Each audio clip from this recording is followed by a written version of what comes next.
Un, deux, on m'entend? J'ai besoin d'aide. Parce que j'ai quelque chose à te dire, c'est pas parce que je pose à propos de mes entraînements que je suis toujours hyper motivée de le faire. Ce matin, c'est difficile, je suis fatiguée. Il y a des matins comme ça, mais je sais que ça va passer. C'est là où la discipline entre en ligne de compte.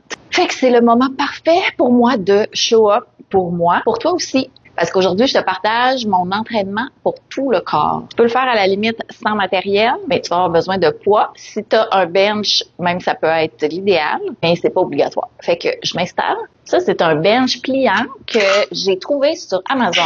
Si tu vas dans mes favoris Amazon sur mon profil, tu vas le trouver. Vraiment pratique parce qu'il se plie, il prend pas beaucoup d'espace, il est pas trop lourd, facile à manipuler. C'est un bel ajout à ton gym maison quand tu veux un peu augmenter ton niveau.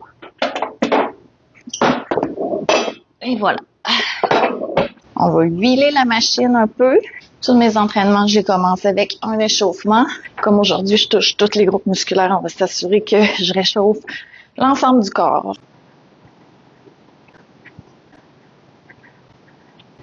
Mon plan aujourd'hui, c'est d'alterner les mouvements du haut du corps et du bas du corps, puis je veux terminer par des abdos. On commence par des chest press. Si tu n'as pas de poids, tu peux faire des push-ups ou push-up modifiés sur les genoux. Ça peut très bien être fait au sol au lieu de sur un bench. Le dos bien appuyé, les poids de chaque côté. C'est un chest press qu'on va répéter 15 fois. Puis je le fais en rotation. Maintenant, on passe aux jambes. Environ 1 minute de repos entre chaque exercice pour vraiment t'aider à récupérer puis ensuite pousser. On va faire des squats puis on va aller taper le fessier sur une chaise ou un bench. On va pousser les fesses vers l'arrière jusqu'à temps qu'elles touchent le banc. On pourrait se rapprocher un peu plus. Il y en a qui vont vraiment aller s'asseoir puis se relever. On va aller travailler le dos avec un mouvement de row. Puis la largeur des hanches, on va incliner le tronc, garder le dos bien droit. Nos poids vont être ici. On va faire ce qu'on appelle une prise underhand. Ça veut dire qu'on va tourner les mains comme ça. Puis on va vraiment monter le coude en premier. Dos bien droit. C'est parti. Maintenant, on va pour des reverse lunge. On va aller porter une jambe, donc s'assurer que nos jambes sont à 90 degrés. On peut le faire sans poids ou avec poids.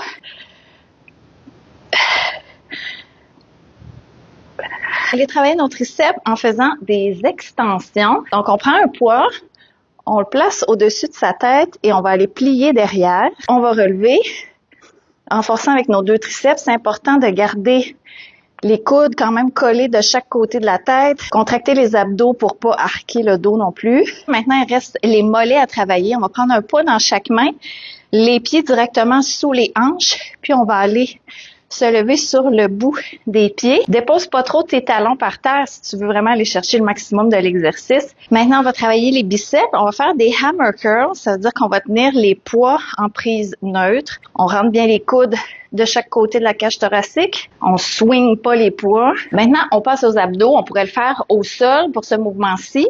On va se coucher sur le dos. On va aller installer les mains sous les fesses. On va lever et abaisser les jambes. Si on est capable, on va les laisser droites. Sinon, on peut les plier. On peut garder la tête au sol pour que ce soit plus facile, mais on peut aussi la relever pour garder la contraction.